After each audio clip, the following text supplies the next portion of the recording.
by. If you haven't, give consideration to smashing the like button on this video first of all, so we gain traction. And if you haven't, give consideration to smashing the subscribe button. Once you've done that, bang on the bell button and select the all option so you are duly notified whenever I'm live streaming like this, and or uploaded a pre-recorded content. Okay, so even if you're busy, you're notified, and then you can come back to watch at your own time. What's going on, people? If you can hear me, you can see me, smash the like button, smash the like button, okay? Yeah, be of a late one. Good morning, good evening, good afternoon, wherever you are. What's going on, people?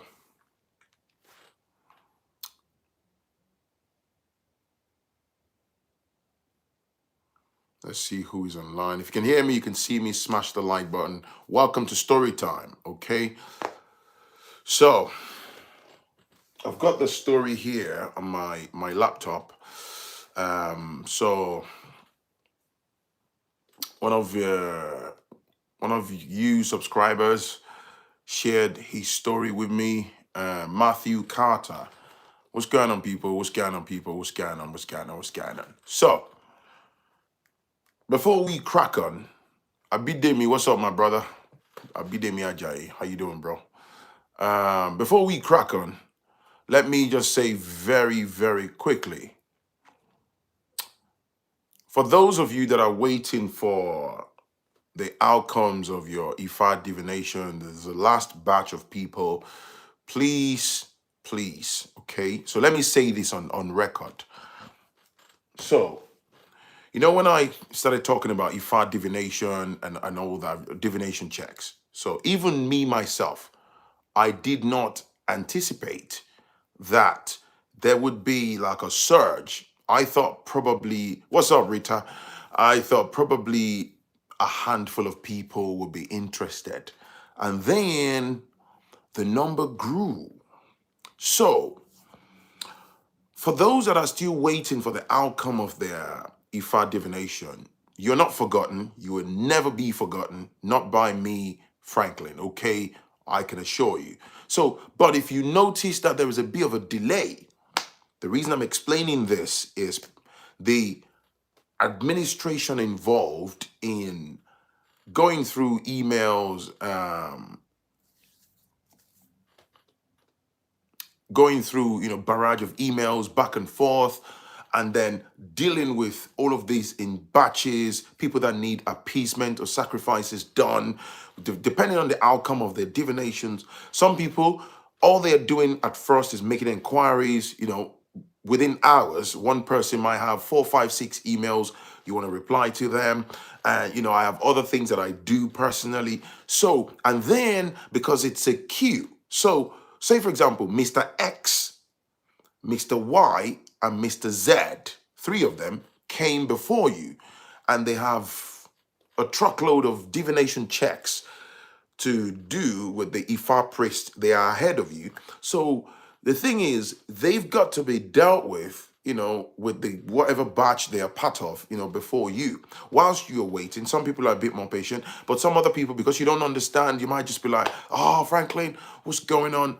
I love you. I love my people, okay? My goal, my desire is not to let you down, but I'm just trying to explain, because I've got to explain to give you assurance. Please bear with me. Having said that, I am pushing that by the end, or by this weekend at most, every, body would have been responded to, particularly those that have been waiting for a bit, okay? So you're not ignored. I'm not sleeping and all that. It's just there's a surge in demand, and so that's why, okay? But can I just say, if you have any questions, any inquiries, you can DM me on Instagram at Phrankleen, as it's spelled on my channel here, or you can just send me an email to foodchannel1960@gmail.com. My email address can be found in the description below of this video, right? If you're watching on YouTube. And if you're interested in carrying out fresh divinations for yourself, Ifa spirituality is my way of life, and that's why I'm able to extend that service. Come to me if you want to find out about your predestination check. What were you sent to the universe to do? What are the things about you they should have been done for you as a baby? But it's called Akosejaye. You want to find out all of that about yourself, so you know exactly where to channel your energy, you know where to face, you know how to hit the recalibrate button or the reset button and to adjust your life and align with your Ori in this universe.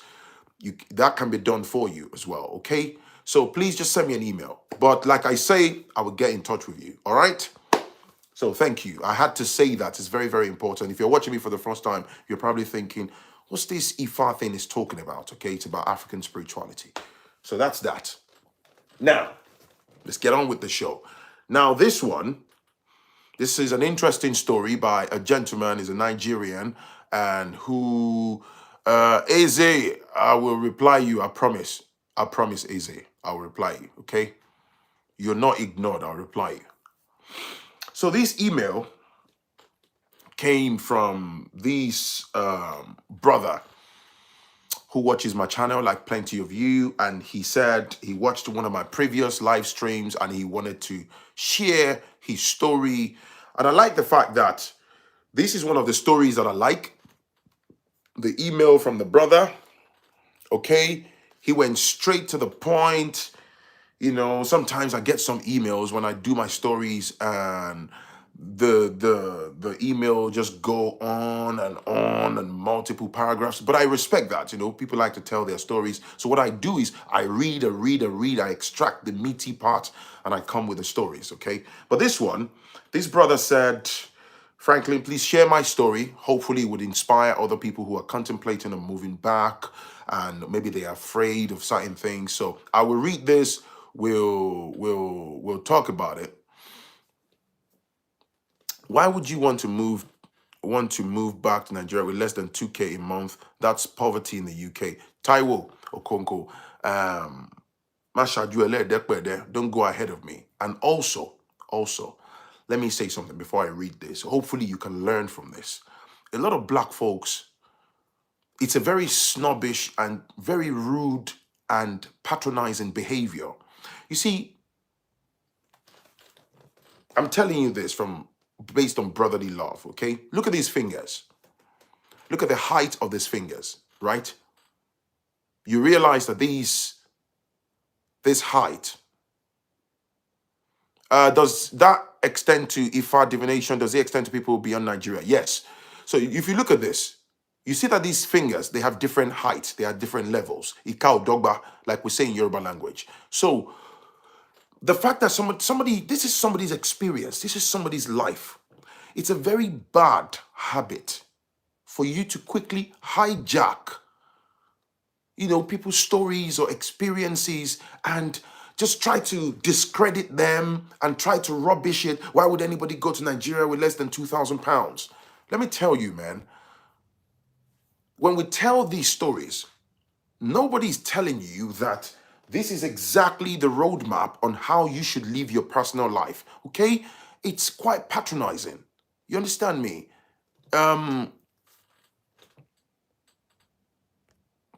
It's quite patronizing, all right?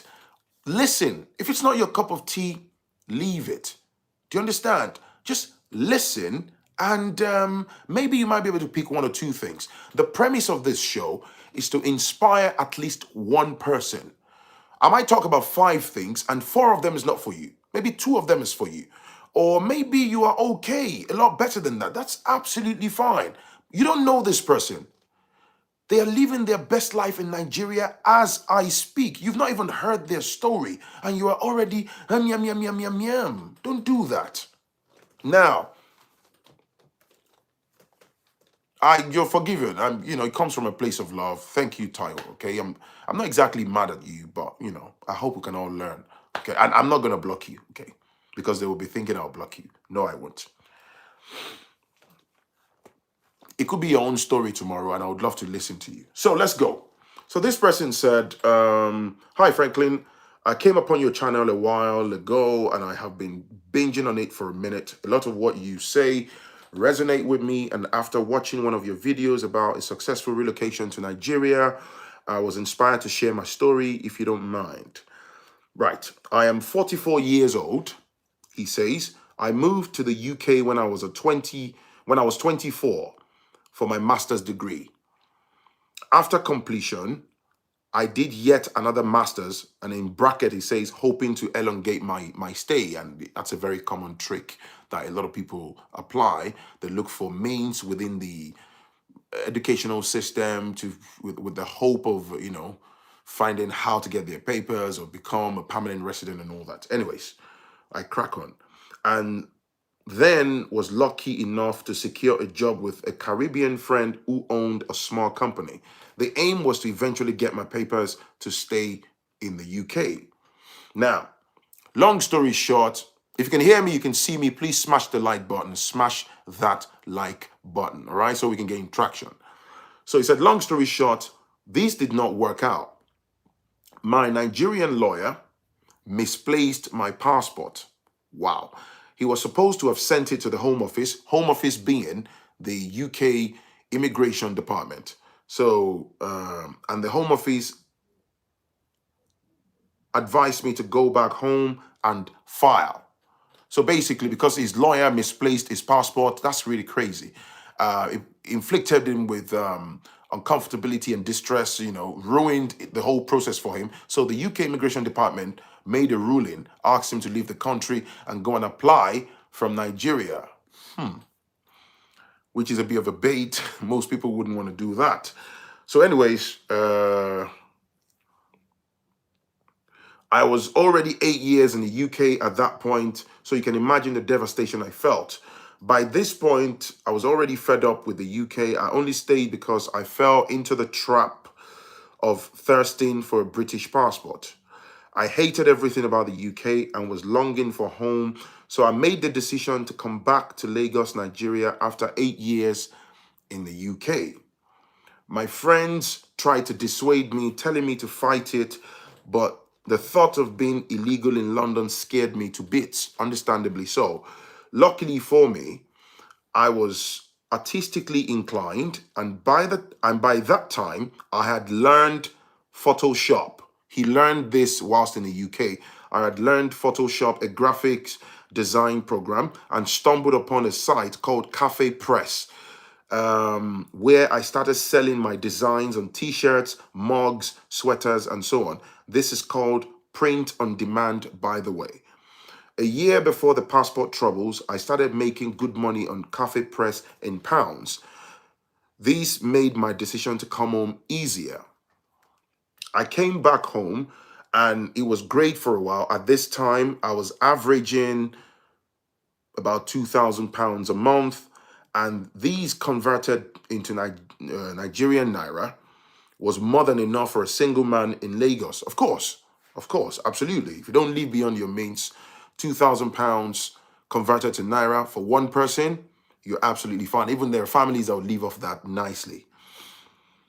Then there was the crash of 2008, and my earnings dropped from 2,000 to an average of £600. I was devastated. In 2008, that was the global economic downturn that affected everybody, right? Do you remember the crash? So it took a couple of years to dust myself back up. Plus, luck was on my side. Luck was on my...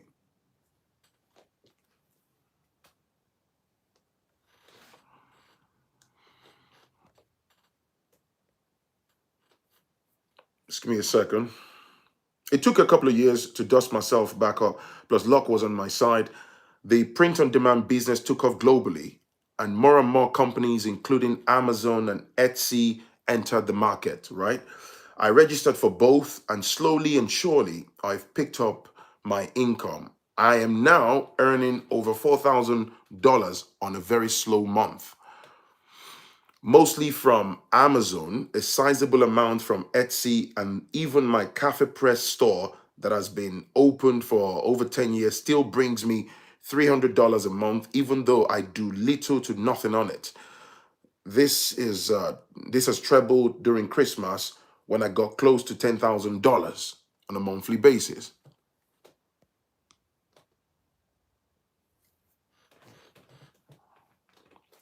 Ikena is someone's story, okay? Please tell anybody that wants to relocate to strongly explore earning money online first. When they have this down, they can come back at least with the knowledge they can earn in dollars, even in Nigeria. Of course, I sell digital products only. I do not have stock that I keep. There is little risk, and I even have 3 full-time staff here in Lagos. Of course, there is a steep learning curve, but nothing that cannot be overcome. I'll be happy to do a FAQ if enough people have an interest. He's actually offering to come on the channel to share information with us if I would like him to come. I think it's important for people to know that there are other ways to keep hope alive. You do not have to do survival jobs in another man's land. I like that. I was a doorman, a security guard for donkey years, and while I'm grateful, I always thought I could do a bit better for myself.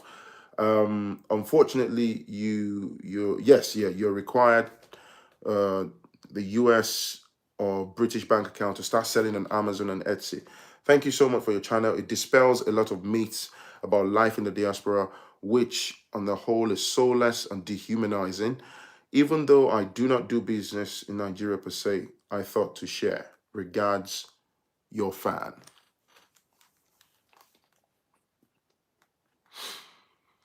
Right? So that's the guy's story. So right now he's averaging, well over $10,000 a month, combined income across, multiple channels.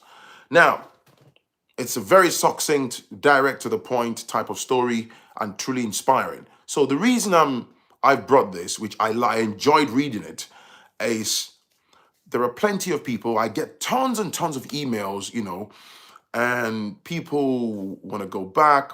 But like I've said, so what I'm just going to add to this wonderful story is just a few bullet points, and we won't drag this out for too long, is one of the major factors for so many people, from my personal point of view, when I get tons and tons of emails, people want to go back home. There are tons of people that have had enough of the West. Number one factor is fear, okay? Fear of the unknown, fear of how much will be enough. What, some people would say stuff like, Phrankleen, I don't even know how much. What's the enough amount to take with me? How will I cope? How will I feed my kids? For those that have like young family, they got children, how will I do this? How much is enough money? What would be my income? Yeah, thank you, Kena. Fear of starting from ground zero. I like that. And there's so many, 10K a month in part and parcel of the 1% in all 54 African countries. So, and how will I do this? How will I do that? And all of this is wrapped around fear, right? That fear is multifaceted for a lot of people, okay? Especially if there's been a major disconnect for many years, you've been abroad and now you're contemplating on moving back. What would happen? Will I get kidnapped? If I take X amount of money? Now, long story short, I love this person's story, okay? And one thing that I know before I say other things, if you have anything, because we're in the digital age, the future, Africa is the future, and the future is now. And I'll tell you that Africa is the future, and the future is now. People should consider places like Ibadan. £800 to £1,000 a month will ensure you're super comfortable. Of course, Christopher, I've already talked about how he makes. I've read the story, maybe you were late, you need to watch a playback. So The point I'm trying to make here is, I don't know who you are, but if you have skills, because we're in the digital age, whereby maybe whilst you're here, there is a service that you can provide online. Like, for example, I'm creating YouTube content. I'm a content creator, as you know. I mean, you're watching me.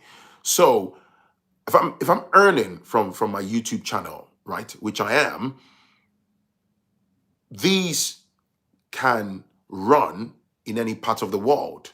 Does that make sense? I can do this in any part of the world. There are loads of Africa-based content creators, the Wadi Myers, the Sasifunke, the Tayo Ainos, the CCMEs, and long list of wonderful, wonderful content creators. Thank you, Yetunde, for this super chat, right? So you have to be,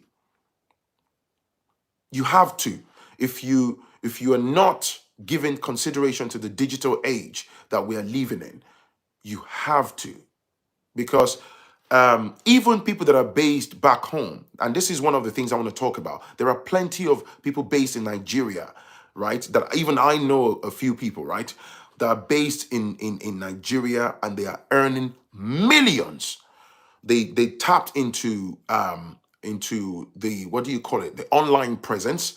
A lot of some of these Nollywood actors and actresses, for like the younger generation and all that, you see some of them selling maybe even women's hair, it could be body cream, whatever, clothings and bags, food stuff and all that. Now, the moment you get paid in forex, my goodness, it goes a long way. If there is somebody in Nigeria, for example, and they're trying to sell you this, and let's say, for example, this is highly sorted for by diasporans, right? And they're selling this for $20. You're here in the West. Everybody's buying it. Oh, you buy this for $20, you buy another product and all that.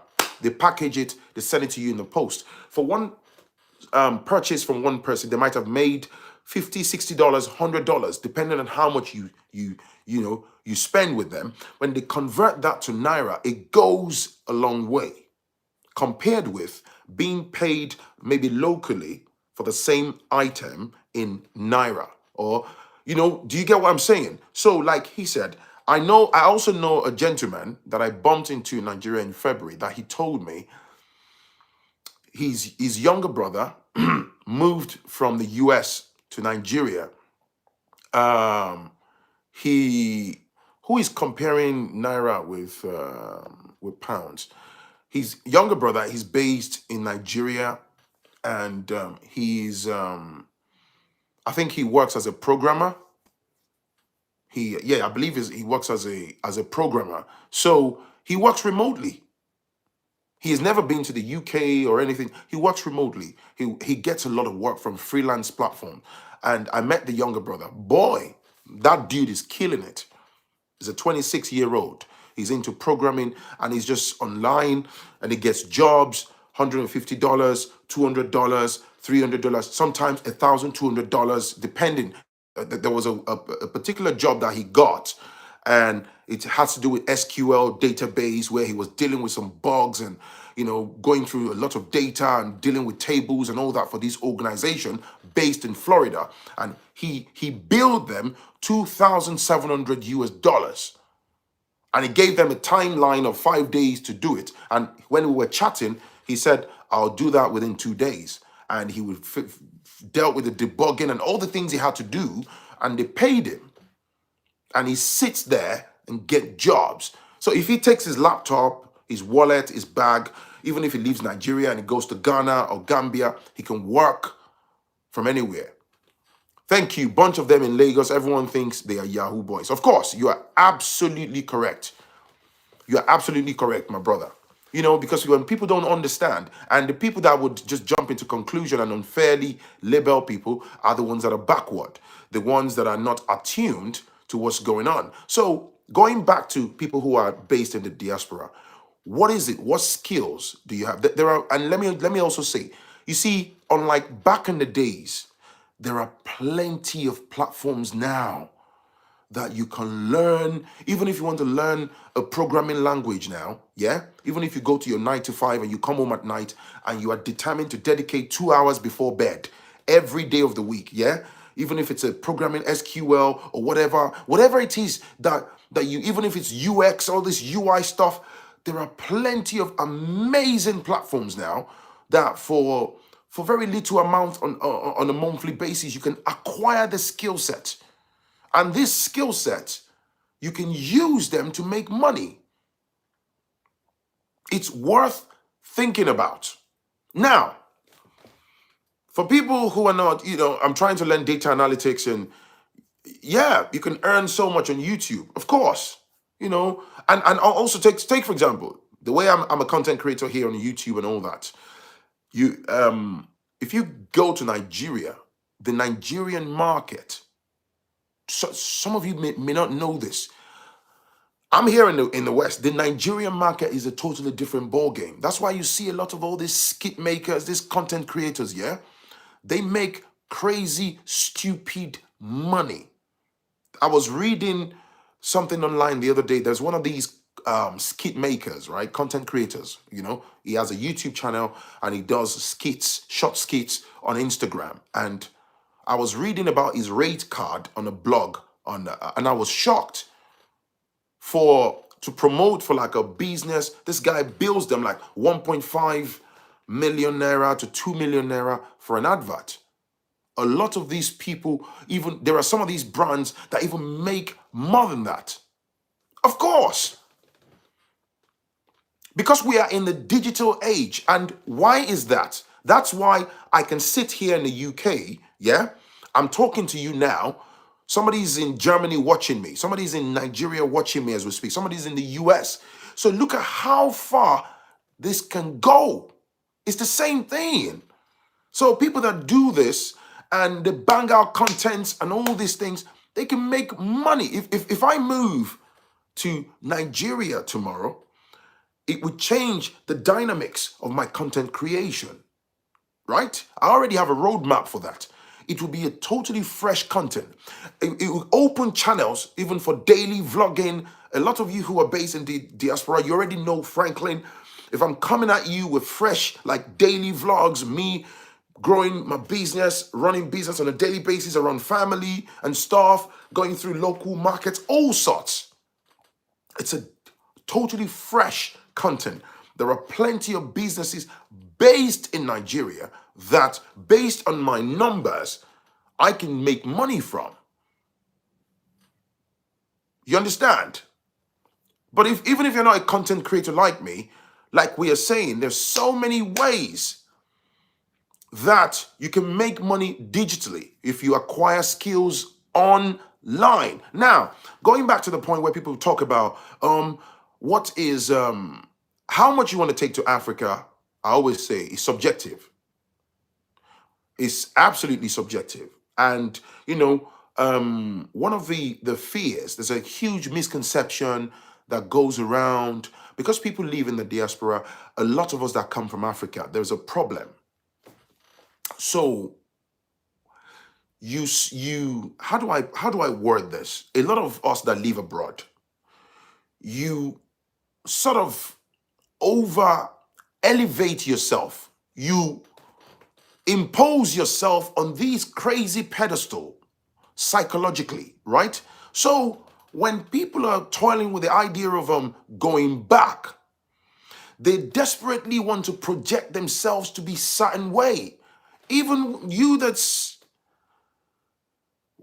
living abroad, you're pretty much, most people are living a basic standard everyday life. But because you want to relocate to Nigeria, you want everybody and their mama to perceive you in a certain way. And this, what happens, what runs concurrently with that thought process is you inflict yourself with unnecessary pressure. Everybody, what are they going to look at me like? Oh, I've got to wear Ralph Lauren every day. Oh, I've got to do this. Oh, I've got to do that. If you can afford to build a home before you relocate, by all means, do it. I've known persons who simply just found a nice, quiet location. They rented, paid for like 2 years accommodation. They moved their things. They kitted up the home. Nice. They found a nice, decent car with a functioning AC and all that. They packed their bag and baggages. They just blended into the society quietly, right? And they just started their lives. They just laser targeted their focus on their businesses, the ideas, the concept they're going, and they hit the ground running. Within 2-3 years, boom, they start flourishing. You see, that first leap, there are plenty of people that live abroad in rented houses. We've bought into the illusion of a superior form of renting, which is paying for mortgages, right?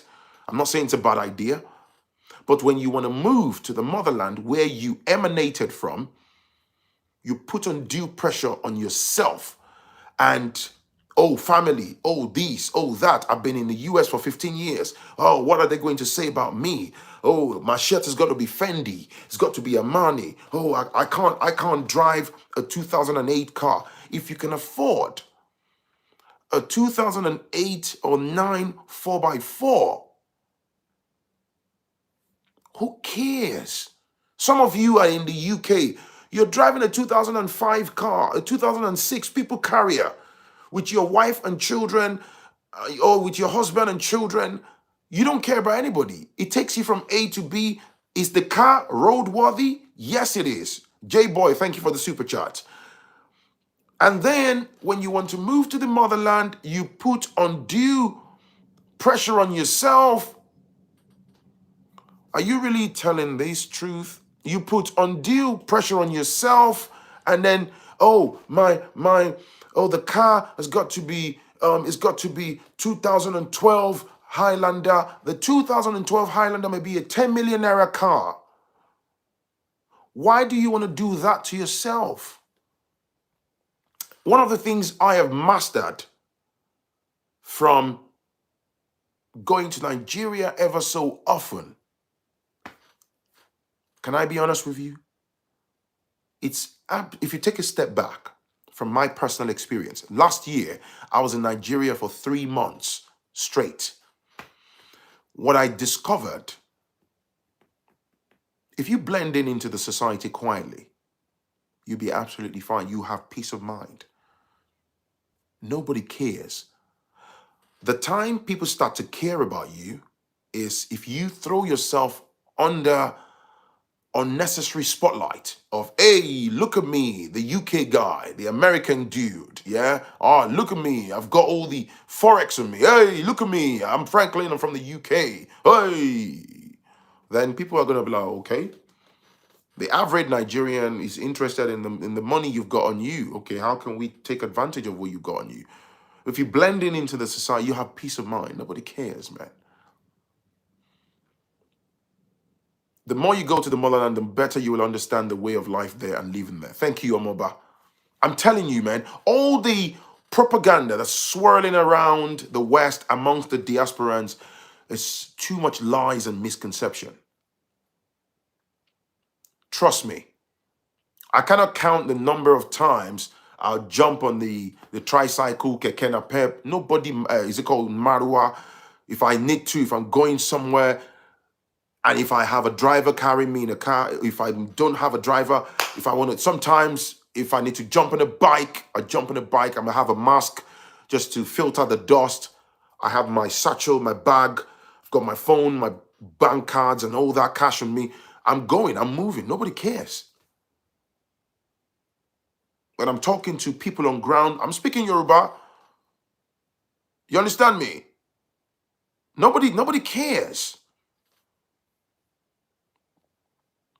You can wake up in the morning in Nigeria, you're going to your farm, you're going to a building site, you're going to the bank, you're going somewhere. You just take yourself from A to B. Nobody cares. There's nobody with a telescope just in the middle of the road looking for diasporans. Hey, that guy just got back from the US. How much bank balance has he got? Nobody cares. If you really want to enjoy it, remove yourself from family spotlight. Don't put yourself in a situation where you've got to play God and you've got to solve everybody's problems. Remove yourself. Don't project like, oh, I know people that have left the West. They had their plans written down, and then they get home, they get distracted. They put you on false pedestals. It's a psychological game. Oh, look at the London guy. Look at the UK guy. You get carried away. You start flossing. You blow through your resources, your money, and within the 2 shakes of a dog still, you run out of cash. Then you come back to the West lying to us. It happens a lot. Or you sit down, all your cousins are sat down, you're trying to solve everybody's problems. Don't. Mellow, blend in quietly, remove yourself from all that nonsense and focus. You cannot be eating out every day, going to clubs, buying bottles of Hennessy, and then you wonder why you're broke. And also, another thing about going up, it depends on who you are. I know a friend, a childhood friend. He left the UK. He was also earning like online and stuff. And I only found out when I went to Nigeria in February. Somebody was talking about him. He was in Ibadan, right? Fortunately, he landed in his father's house that dad had built in the 80s, and it's been renovated and stuff because he got siblings here in the UK. He had a car, a very nice, decent Toyota Corolla, AC working fine, can take you nicely from A to B, roadworthy. He was only pulling in about £1,400. But bear in mind, this guy had minimal outgoings. £1,400 in the UK here, you and I can agree that it's nothing. £1,400 in not even Lagos, outside of Lagos in Ibadan for one person is good amount of money in your hands on a monthly basis. Provided you're not reckless, provided you're not showing off. Even some families would leave off that. He's not, do you get what I'm just saying? It's subjective. Wodimai has done very well with turning over the lies told about Africa. Let's go to work and elevate it. Absolutely.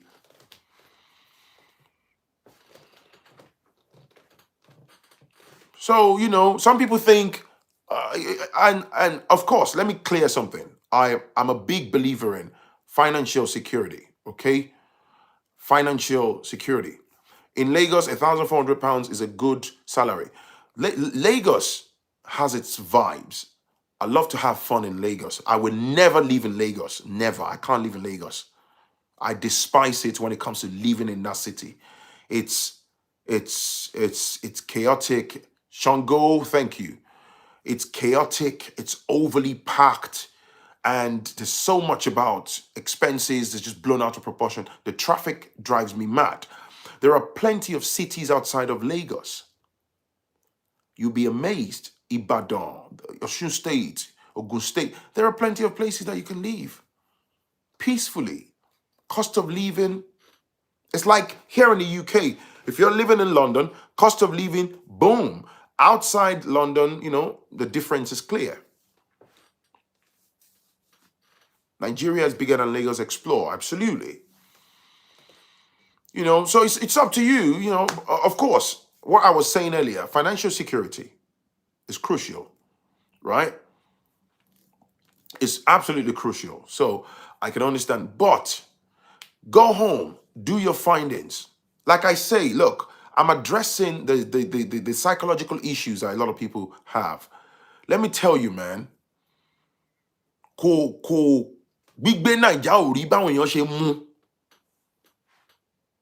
The thing for me, let me talk from Frankleen's point of view. If I take my notepad and pen, if you say, okay, Phrankleen, what are the things that you would put in place? Yeah. In my, wherever I call a home, yeah. As long as I have my basic amenities, I have washing machine, there's borehole running, yeah. If I'm going to live in Nigeria, there are some things, the way I'm wired personally, if I need this thing, for my day-to-day running. This right here. And this is going to cost me £300 to put in place. I will find the money. I am that type of guy. If I know that I'm going to need this for the next 3 to 4 years and I need to get this thing for £300-400, I will find that money. I will find the money. I will find the money and I will get this thing. Do you understand me? So what do I mean? Wherever I call my place, if I know that I need to get solar panels, because you can live an insulated life in Nigeria. Depending on the appliances you have indoor, if I need a couple of slabs of solar panels, if I want to leave off the grid or, to deal with electricity problem, it's not a problem. I have seen loads of installation on ground. People just don't put their lives on billboards and come on YouTube. Not everybody's a content creator, but it's all the issues of electricity, blah, blah, blah. If you don't want to do generator, some people have generators. If you don't want to do generators, find the money, Good solar panels. There are multiple. Thank you, Samuel Fumba. Right? Find the money, get the solar panel done. Some of you, the way we live here in the West, let's say this is the middle of winter. You have a 3-bedroom house. No sensible person, if your kids have gone to school or they're not at home, no sensible person leaves the heating on in all the rooms in their house because your heating bill will be like that. So if you've got solar panels and all that, the rooms are empty, there's nobody using the ACs and stuff, cut them off, cut the light off. If you're in the living room or you are in another bedroom or something, use the AC in that room. Do you get what I'm saying? You can get yourself solar panels, very good solar panels. They're not overrated. Sit down. What do I need? If I know that, okay, I'm going to need to get myself for X amount of voltage or to cover 5 ACs in the house or your fridge, your freezer, this is the type of solar panel you're going to need for your house. Get it. Because if I have solar panel on my roof, good one, well installed, and I have good supply of electricity in my house, I'm good. I can get food stuff in my pantry. My freezer is filled with good food supply. What am I looking for? Got a good bed to sleep on. People live comfortably on £500 monthly income in Nigeria. You must not live in Lagos though. And also get 1 horsepower appliance. You will be fine with solar panels. Thank you, Nilo Amechi. The problem with a lot of diasporans, especially if there has been a major disconnect, you don't go home as often as possible. One of the problems as well is, bro, I sent you an email, I'm still waiting for your reply. Samuel, I will reply you, right? And a good sugar wall beside you. Stop it. Right? There's huge misconception. Nobody's saying you should be neck deep, in poverty and stuff like that. No, you can have the basic things in place and enjoy comfortability.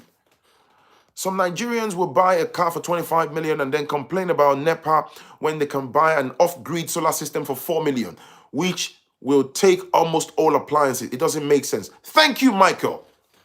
Because you know why? It's the societal conditioning, right? I must drive a Range Rover. I must drive a Range Rover to make a statement. I must drive a Range Rover. I must drive these 14 million naira car. I must drive this. They must see me. I've lived in the UK for this. Thank you. You don't even have to, depending on who you are, you may not even spend up to 4 million. 4 million. You may not even spend up to 4 million.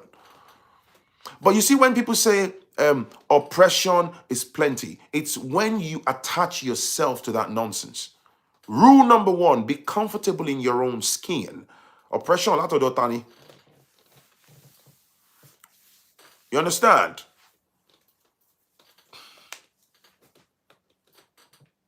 If you want to go live in Lekki, I'll give you an example. Lekki is, say that part of Lagos. They're bloody expensive. Fact. So there are places where you have to pay 3, 4 million, 5 million naira rent. 3, 4, 5 million naira rent. There are service charges. There are so many extras. People pay 6, 7 million naira just to rent places. bloody expensive. Why do you have to do that to yourself? I am never going to pay anybody 6-7 million naira to rent a place. I would rather put that 6-7 million naira into a building project outside of Lagos. And I would do my very best to get that house covered. Even if it's a very simple 3-bedroom house, fence it. That's my yard. That's my house. Do you understand? Phrankleen would say like it is legend, aka my twin brother. You know? So the thing I would say is go home, find time to go home, pay attention, have your mental notepads and physical notepads. Take note, ask questions. Don't buy into propaganda. Is a reason why a lot of you remain trapped in the West. I'm talking about those that would love to go back. Go home. You'll be shocked. You see, in February, yeah, like when I go to Nigeria, when I go eating amala joints, and I like amala, right? When you go to all these joints, to eat the local delicacies, how much is a meal? You get how much is a meal? Gba amala, gba ko mẹ́rin sí márùn-ún sí, not too far. Ó ti jẹun yó ń bàdàn. Mo gùfè sí ẹran wẹ́wẹ́ mẹ́rin márùn-ún fi pọ̀nmọ́ tó ká sí, mú kíní, put bottled water sí lẹ́gbẹ̀ẹ́, ó ti wá òkè gidi. 2.5, 2.6, one plate of food. Èló nìyẹn? Phrankleen, you are reciting the UK story, rationed electricity and heat due to expense. In the US, we can afford to keep outside heat lamps on. The money can go even further in Africa. 2.9 million for, okay, will get you a good 14 kV solar panel, 10 with inverter. Thank you, Nilo, for sharing this. Inverter and lithium batteries. This can power 5 ACs at 1 HP each. You can still have 10 kVA for for freezer, your fridge, bulbs, pressing iron. Thank you. 2.9 million naira. Thomas Johnson, determined. If you're determined, you put that money together. That's exactly. Thank you for putting that in perspective, man. So I understand. Why am I telling you this? I understand, yeah, the epileptic nature of electricity, but is that a dissuading factor for me? Hell no. I spent 3 months in Nigeria. Oh, you think I didn't see power failures? I had a good time. Do you understand? I had a good time, man. Do you understand? I went to somebody's house back in February. Dude just built a 3-bedroom bungalow. Absolutely lovely bungalow. 3-bedroom bungalow, yeah? He has a solar panel. He's even Nigerian based. He has a solar panels. Boy, I remember sitting in the guy's living room and I'm like, hell, I can use this bungalow, man. Like, wow. He's got recently married. He has a little girl. Beautiful house. He took me to where the solar panel units are, just by the gate. Beautiful house. What are you talking about, man? Built on a plot of land. There's enough space for about 3-4 cars or whatever. What are you saying? So, there is issue of, this is what I'm saying. These are part of the things that you need to take your notepad and pen. You want to move back and you don't want to deal with the epileptic nature of electricity. I get that. Think solar panel, think inverters, think what do I need to put in place to make sure that I enjoy comfortability. I believe in insulating myself and my family, make ourselves comfortable. The things that I need under my roof to make my house, my daily life comfortable for me, my wife or children and stuff, you get them. It's not impossible. It's not. Look at what that gentleman Nilo just shared with us, yeah? You install that solar panel, it's going to last you years. Abeokuta is very nice. Absolutely. There's also a propaganda. Everybody and their mama has to live in Lagos. It's a big, fat lie.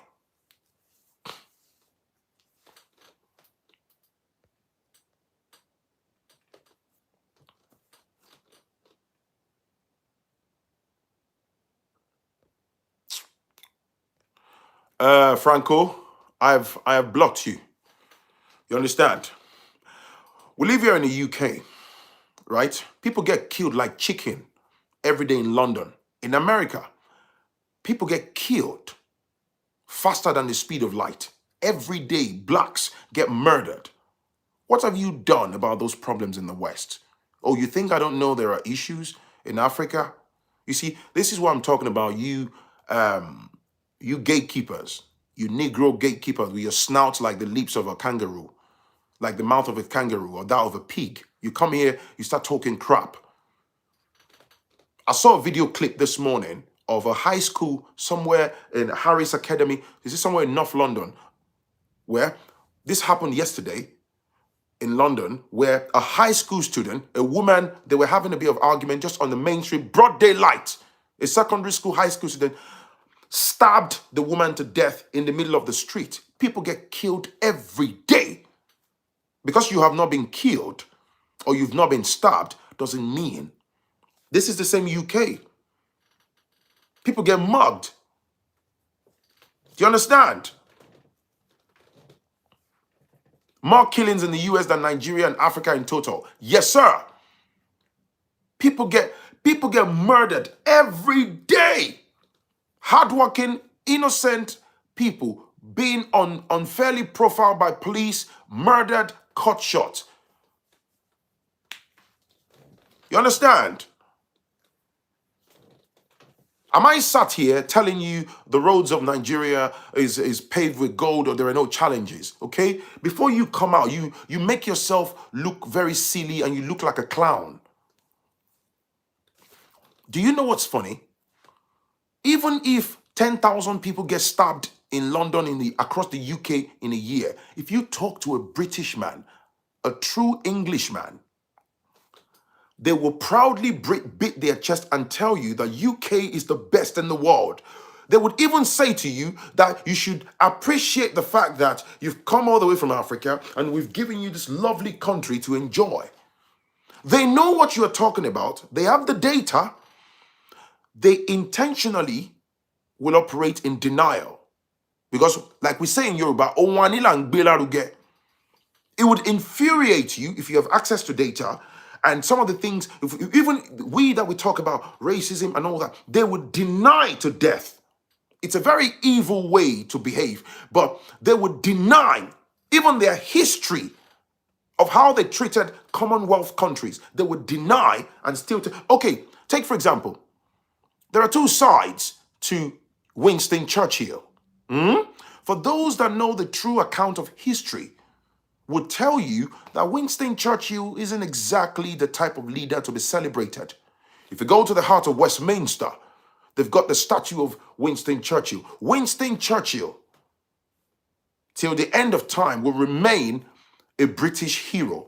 He is regarded as one of their finest prime ministers. They don't care about racism.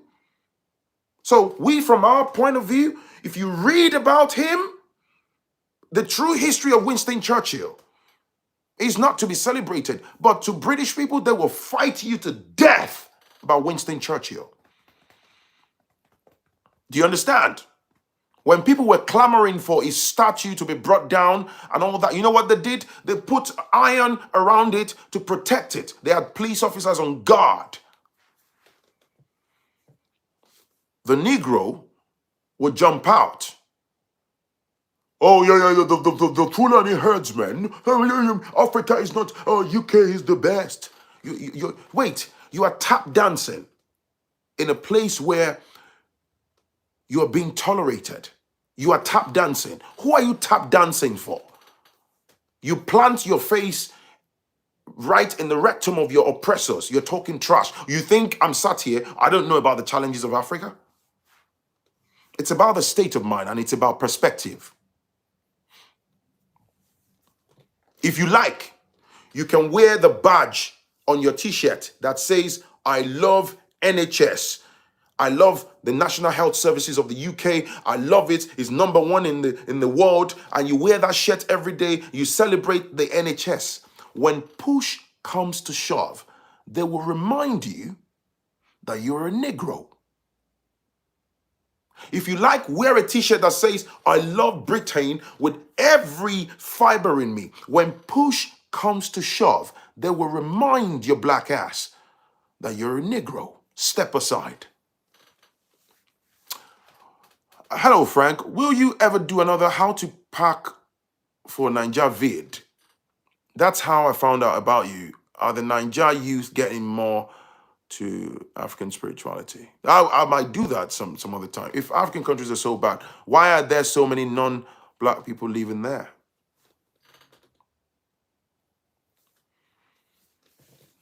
Again, it's about perception. If all you want to see is just problems,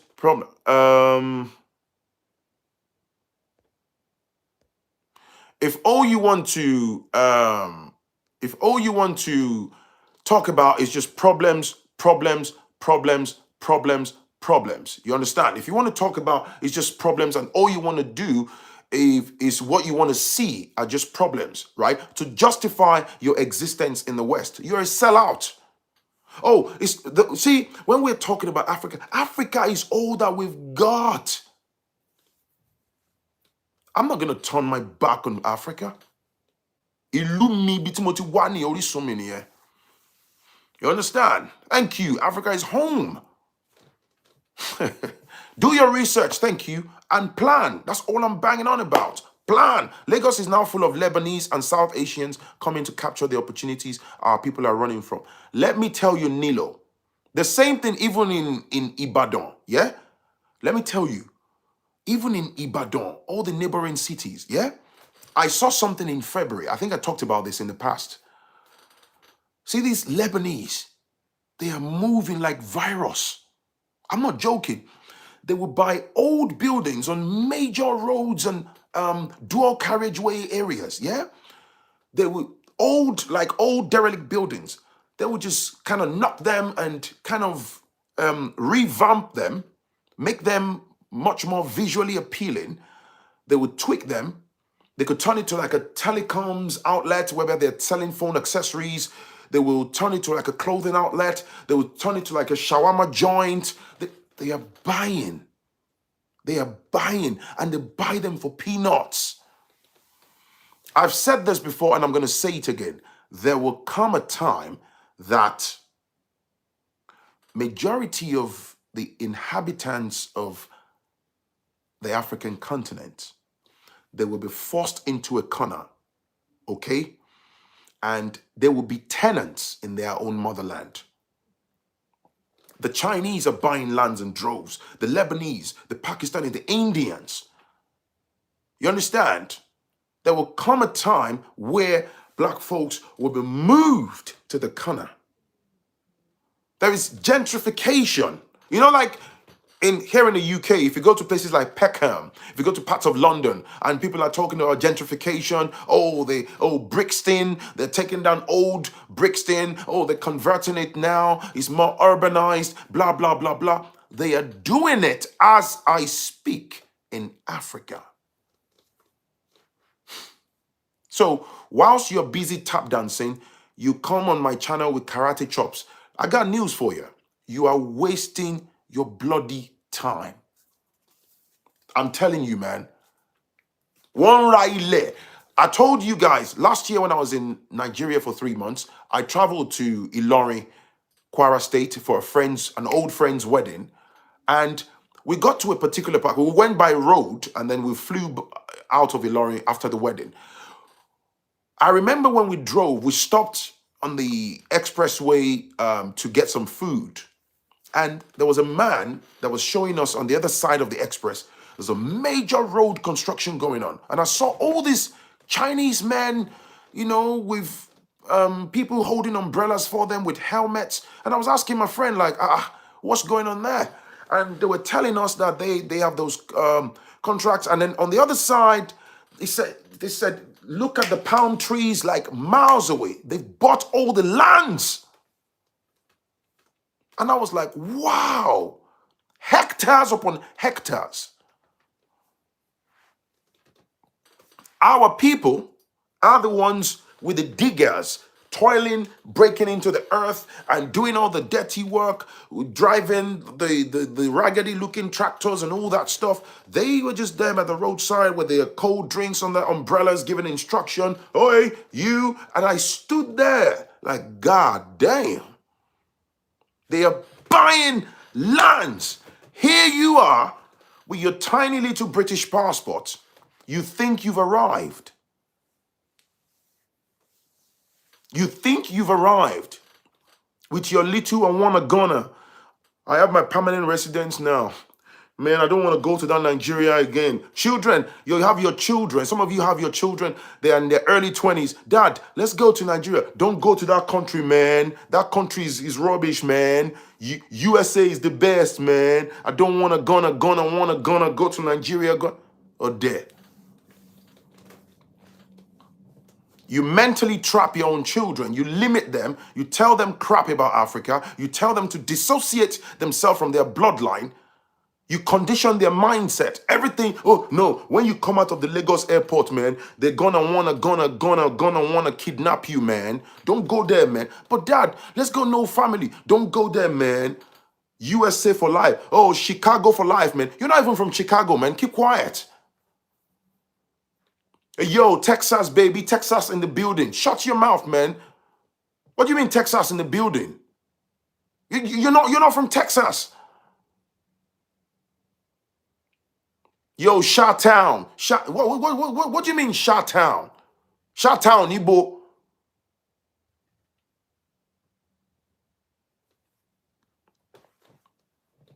You got your green card now, and then you get your baseball caps. You push it to the side. Hey, yo, what's up, California in the building, man? What California, man? But boy, if you don't keep your mouth shut, what California in the building? Hey, yo, California, man. You're from Edo State. Yeah, the California, yeah. Hey, yo, I'm from Brooklyn, baby. You're not from Brooklyn. Shut your ass up, man. Which Brooklyn, Nibo?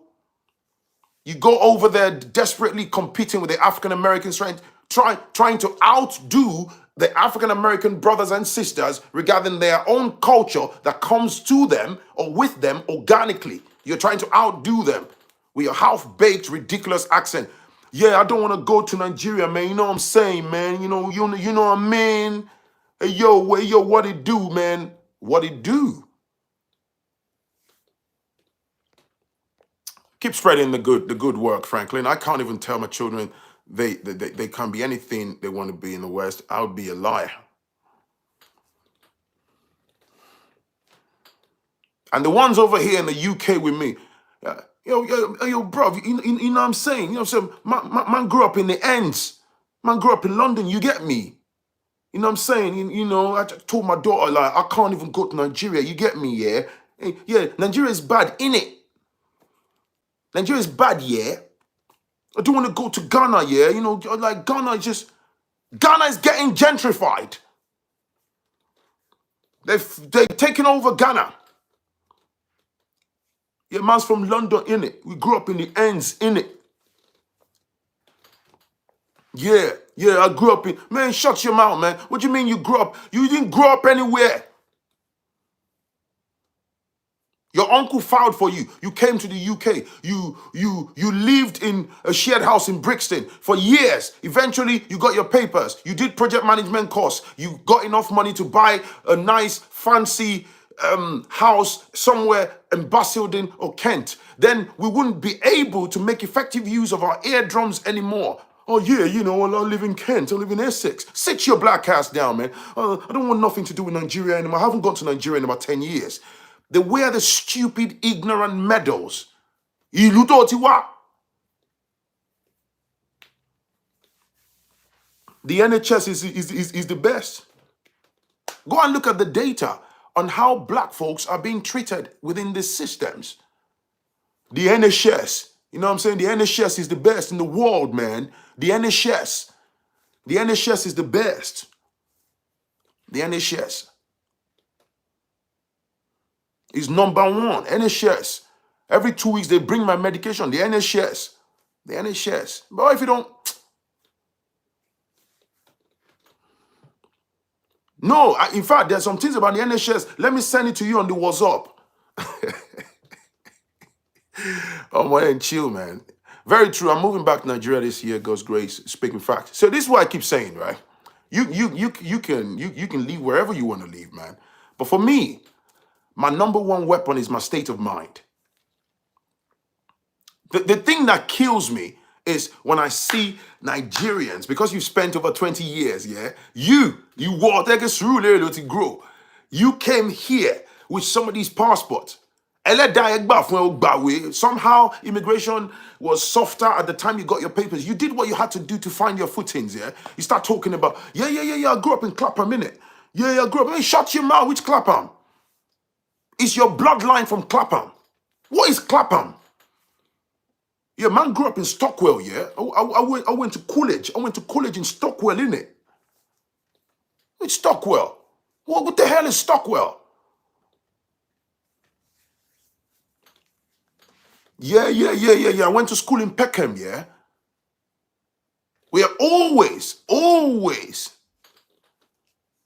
that gatekeeping mentality. You saw, and the thing, this is why I keep saying, when push comes to shove, when it comes to important matters, they will always remind you that you're a Negro. The only time, if you see them propping up a black man or woman singing your praises, that black man or woman has fraternized. What does that mean? They strip you of your integrity. You are subservient to them now. You do as you're told. You are sucked into the wider network. So what we see on the outside is just a dark-skinned person. You're a puppet in the hands of your oppressor. So those black folks would definitely mentally, psychologically, they would dissociate from the wider black community. They must. Because why? They fraternize, they sell out for social and career climb. Don't get me started, man.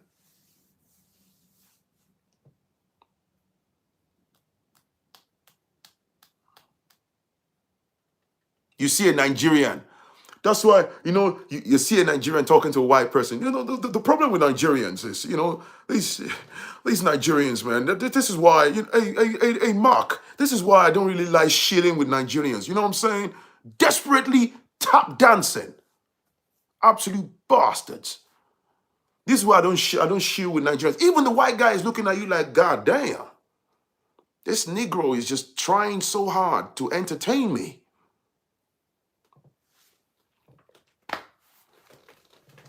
I don't like chilling with Nigerians, man. That's why I moved to Kent. It's a much more peaceful area. We live in the midst of white people. My daughter is the only black girl in class. I love it that way. All the teachers, they appreciate me. We live peacefully. You know what I'm saying? We live in Kent. My daughter, these are the stupid accolades that black folks like to throw around. My daughter is the only black girl in class, Yeah, we very peaceful area. Where we live, we are the only black people on the street. That thing pisses me off. So what if you are the only black person on the street? Kini ki e je fun wa, ori e ti buru. In my area in Kent, where I'm leaving, we are the only. There's only two black. The other guy is Ghanaian. He's at the other end of the street. It's very peaceful. You can leave your car outside and stuff. Oh, about Ben Shison. We give God the praise. We thank Daddy in the sky. It's really nice. Our white neighbors, they don't like chili. There's a way my wife does the jollof rice. For them, we remove these. Trying so hard to be validated.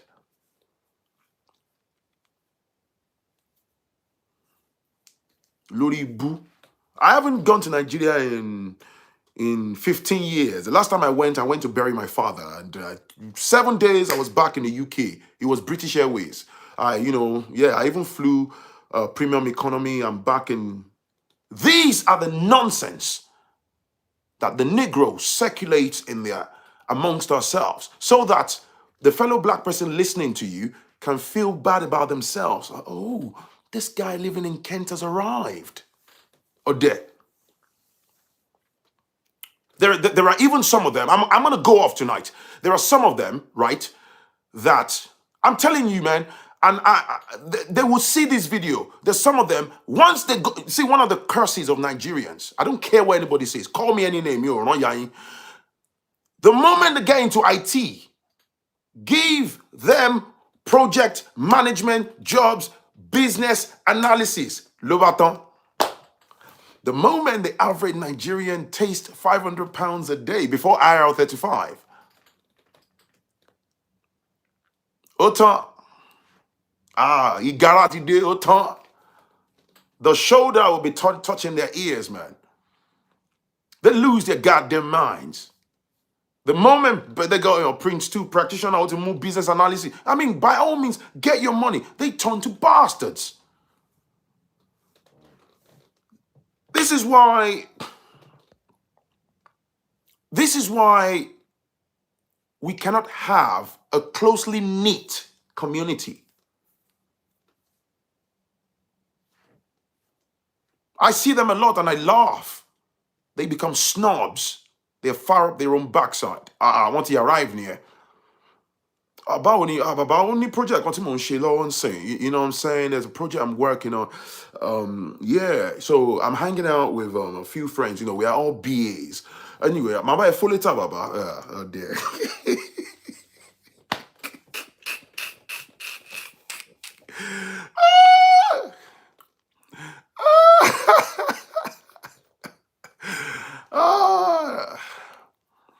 Yeah, we want to have a Zoom call to talk about, we talk about some of the projects we are working on. And they even the white folks that gave you the jobs, they don't do that nonsense. You dig? Economically speaking, the Negro is still at the bottom end of the spectrum, economically speaking. But those ones that taste a bit of colorful bank balance, Oriwama Burutani. Last year, you must know how they flew to Nigeria. Last December, baby, we went to Nigeria, right? Yeah, we flew first class. Like, dude, who asked you, man? Who asked you? They want to let you know. They want to let you see the car keys. That's what the Negro does. Day in, day out. Flex on you. They like it when they see somebody else, that's all we do. We cannot keep that same energy for collective progress.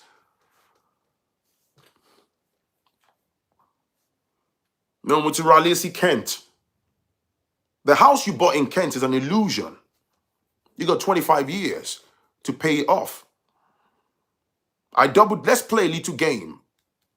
I double dare you to miss that mortgage repayment. A letter comes in the post from the true owners of the property.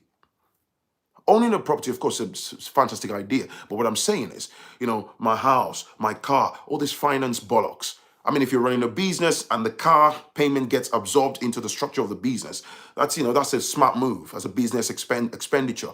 But all of these flexing on yourselves, and that's what we do, man. That's what we do, bruv. What Benz is he driving? GLE, CLA, materialism-driven bunch of charlatans. That's what we do all day, every day. So how do we then even begin to sit down and have this conversation? How to better ourselves?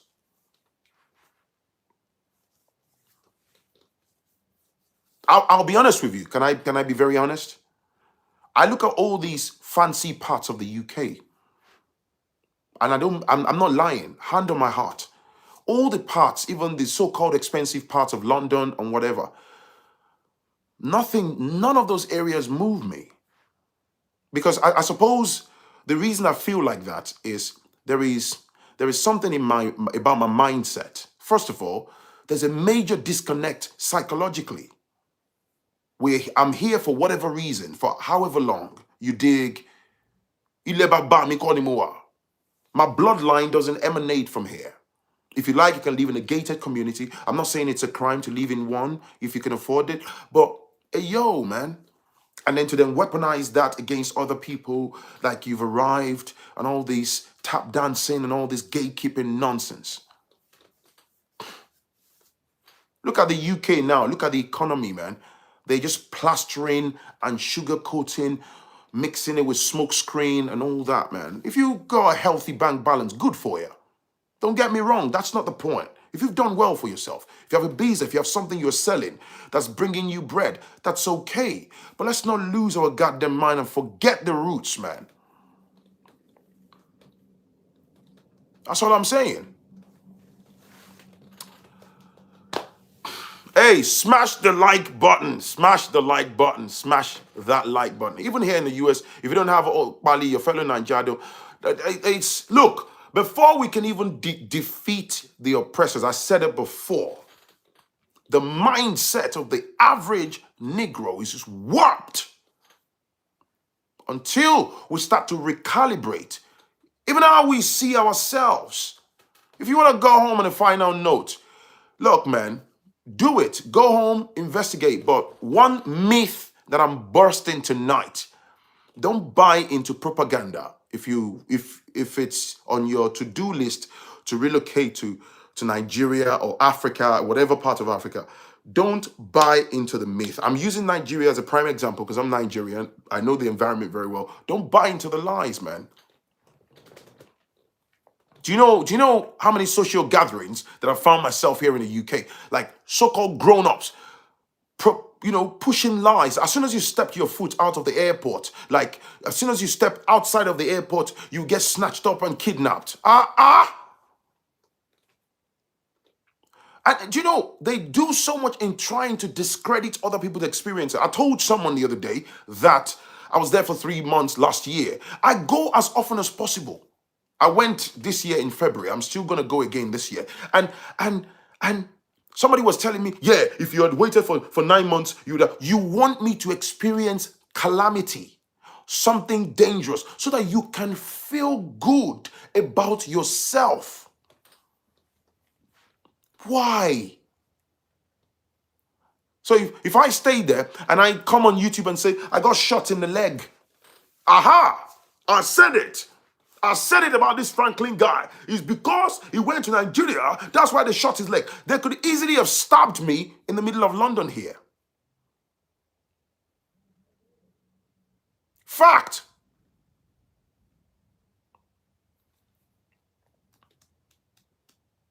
Go and check the data online. Go and check the data. There are plenty of young children that mysteriously get missing every day in the UK. UK has one of the highest amount of CCTVs in the world. Young girls, young boys, young children get missing without a trace. Train stations, bus stations, most high streets have CCTV. Most business premises have CCTV. Most homes have CCTVs around them. Yet, boys and girls go missing. There's a sinister picture behind it. I'm not going to go into that.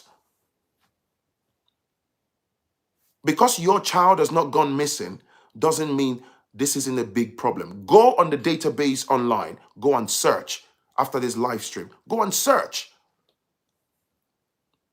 More and more children, young girls, young boys, grooming gangs. Children missing in the UK, it's rituals. Absolutely. I'm trying not to go there. This environment has one thing. They're very fantastic when it comes to illusion.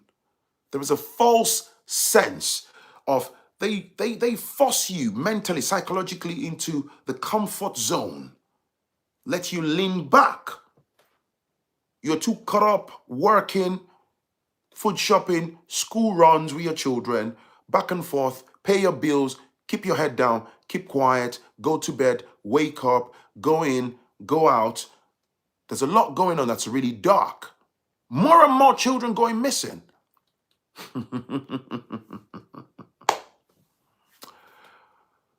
People getting unlawfully mentally sectioned. That's another conversation for another time. But it's not designed for you to see it.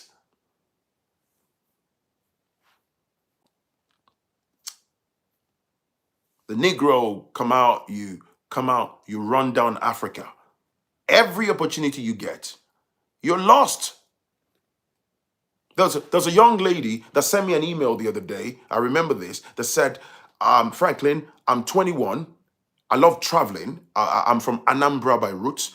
I told my mom and dad that I want to go to Nigeria. Even though my cousins who are wealthy back home, they agreed to come and pick me at the airport and all that. Said my dad sat me down and said, don't go to Nigeria because you're going to get murdered. I mean, that's huge.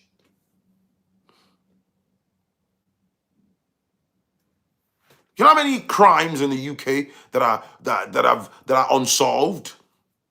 What kind of business can one do with 10 million naira in Nigeria? We got our apartment ready. We got a small car for family use. I need ideas. EBs, that's amazing.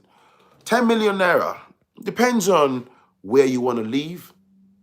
You see, it boils down to research. You understand me? 10 million naira is a lot of bread. What do you want to go into? Agriculture? You know, what is it? There are multiple things that you can do. You know, it requires research. Still, people back home wants to come here by force. Ah, man, just they are. You know, it's the damaged mindset. Let's leave those ones tonight. It's these worries on Facebook doing fracas, spreading rubbish.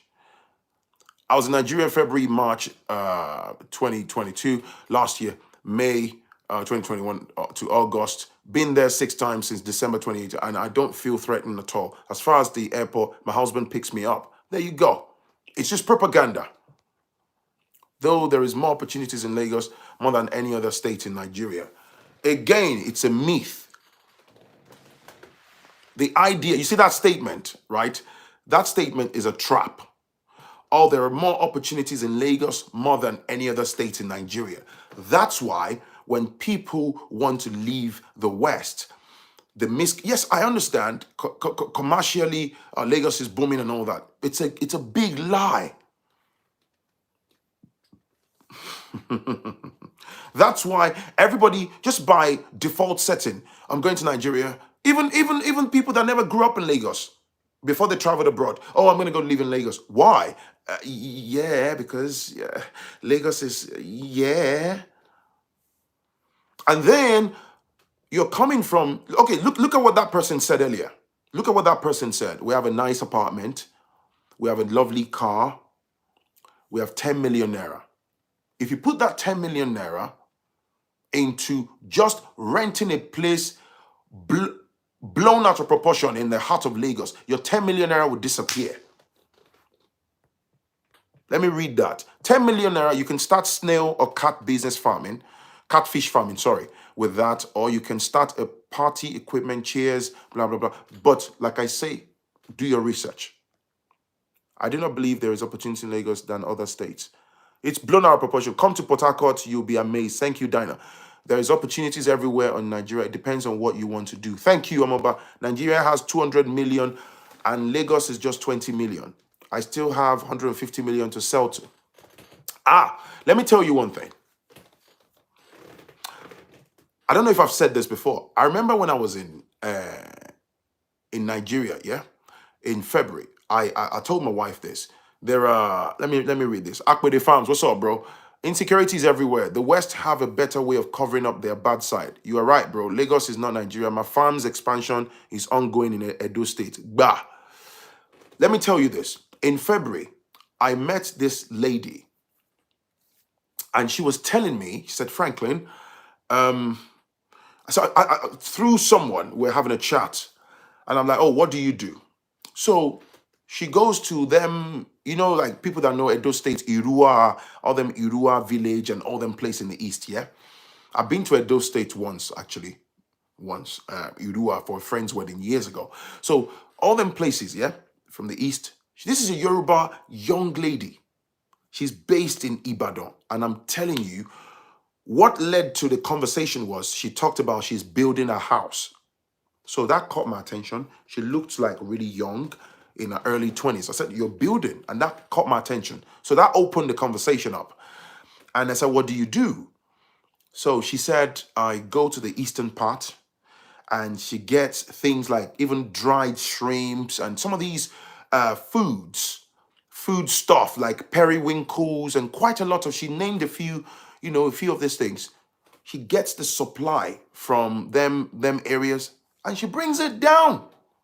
They like trucks, lorries bring it down for her, like in big bags. She rented like a very simple old bungalow that has a big space on a 2 plot of land. So for a very cheap amount for a year. So he uses the place for storage. So she's got like 2-3 staffs working. Thank you, Isla.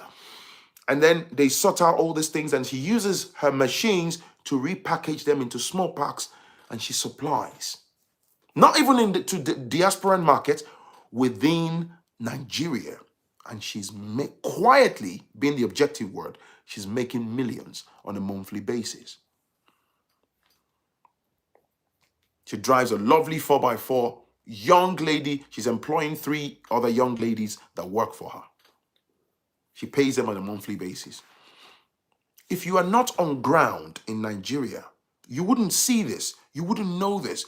There are so many opportunities where people make mad money. They're not going to tell you unless you're on ground. You keep your eyes open. You keep your ears open. You do your homework. Then you can start exploring. Oh, okay, I like this. And like that person is saying, 10 million naira can go a long way. Of course, it's not advisable to just be jack of all trades. Do your homework. You'll be mind freaking blown. Agriculture is a gold mine. Livestock farming, a lot of things. There's someone that I also heard about that they rear he-goats, ogufe, yeah? And they also do goat sharing where they chop them up into portions and then they resell to other people. They weigh them. Boy, people make money. A friend's brother has a business. Guess what? People that buy day-old chicks, those little chickens, those day-old chicks, the tiny ones, the yellow ones, the babies that have just been hatched. There are major hatcheries, like there's Obasanjo farms in Ibadan and across Nigeria. So they'll go to those hatcheries because poultry business is huge. They will buy those day-old chicks, yeah? Do you know what this guy does? He himself and another sibling, they manufacture the cartons, the boxes that are ventilated with tiny, tiny holes that they put the little chicks in, right? That's what they sell. So I was like, really?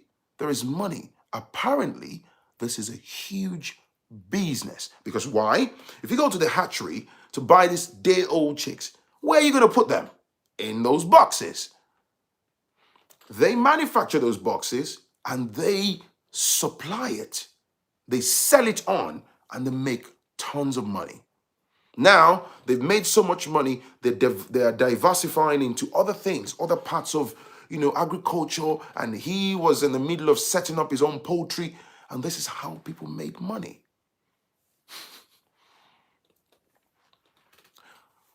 There are ideas that some of you diasporans, you're watching me tonight, and you don't even have a clue until you touch ground, until you find yourself within jurisdictions where these conversations are being held, and you'd be like, huh?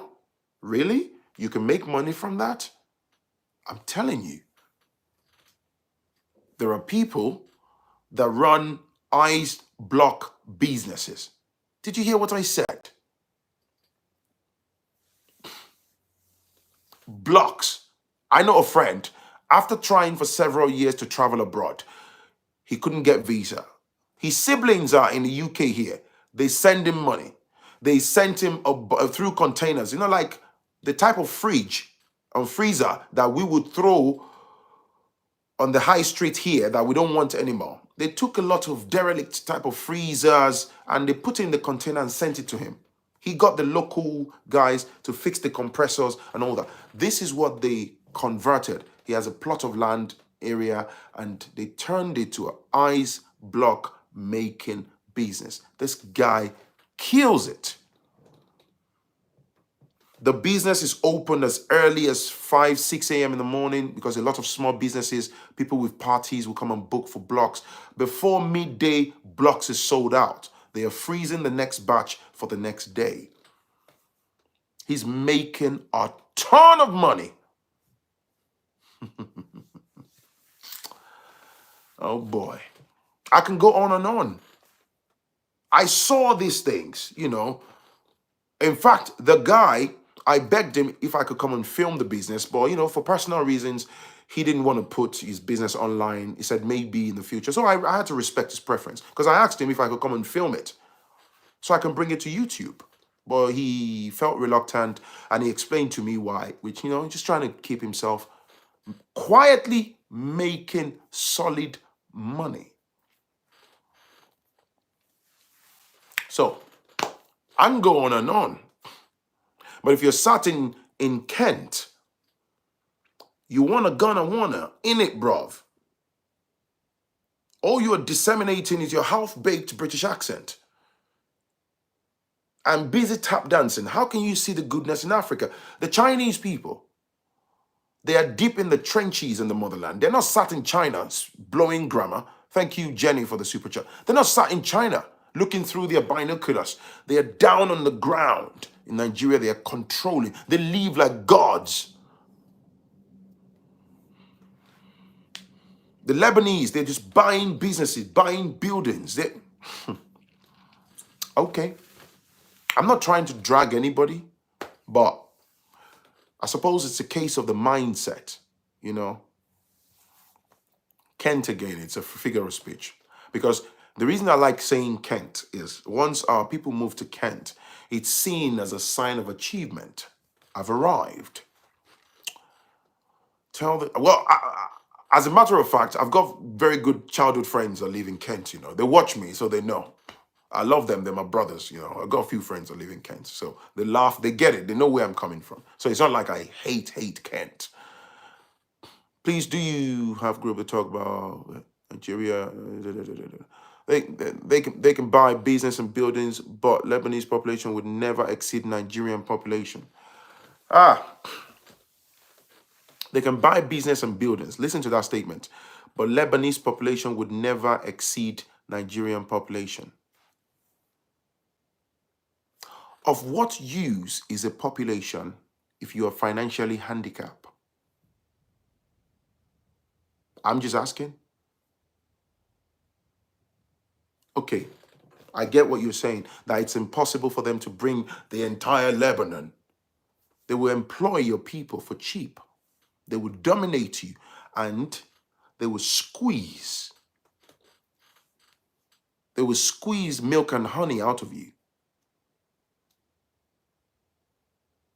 During the period of slavery, there was more black population. The people that enslaved us in Africa, we physically outnumbered them, but they came guns blazing and did whatever they could and violated Africa, right?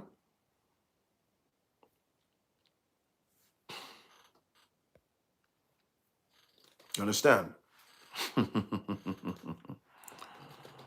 Oh boy. So, you know, you keep talking about it, man. The Lebanese has mastered economics, which is something that black people are still struggling with. I'm telling you, this is why I keep talking about group economics. It's the way out. But we are not ready for that conversation. Yeah. Look at the whole planet.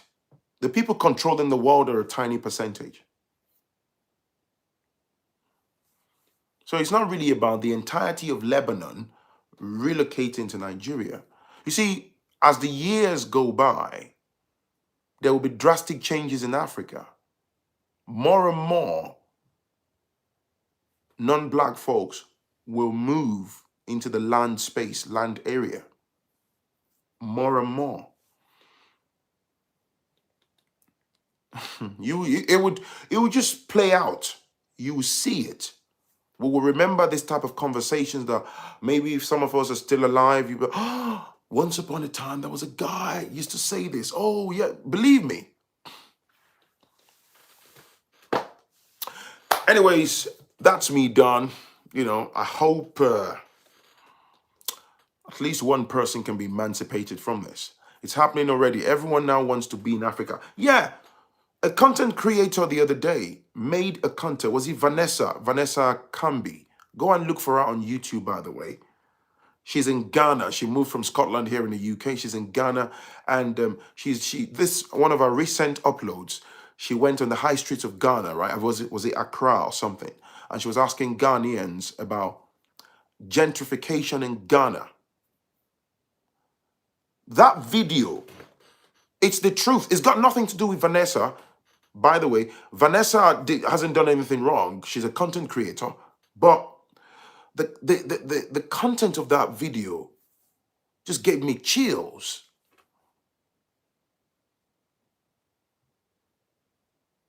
They're turning the city centers of Ghana is mimicking the looks of the West.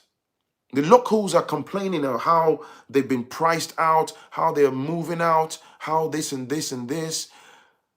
Look, it's an enjoyable content, but it brings a harsh reality before your eyes. You think the people that are taking over one day at a time, you think they care about your feelings? If I live somewhere in Ogun State and I grew up in a particular neighborhood and I don't own any asset, I don't own any businesses, I don't own any lands particularly, and I'm just there for 30, 40 years, 50 years, and I'm just, oh, this is my neighborhood, my father grew up here, my mother grew up here, and then tomorrow morning some Chinese come in and they buy hectares of land. So be it. If you get in there and own lands, you can pass it on to the next generation. At least the Chinese man would know that, oh, there's 100-hectare land there, there's a 50-hectare land there, it's not for sale. There's a black man that owns it. You understand? They are pricing us out. Ghana is turning to South Africa gradually. Believe me, man. Sometimes you might get a little carried away with all the fancy vlogs, the travel vlogs. The content creators are wonderful people. They have good intentions. I'm not saying they're lying, but sometimes you get carried away. The content is juicy. It's lovely. But if you peel it back like layers of onions, the harsh reality of what's happening on ground is beyond the YouTube content that you enjoy for 10, 15 minutes. Believe me, man.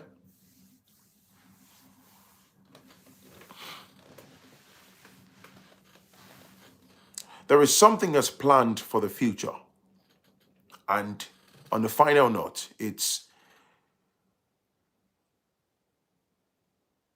you will own nothing and you will be happy.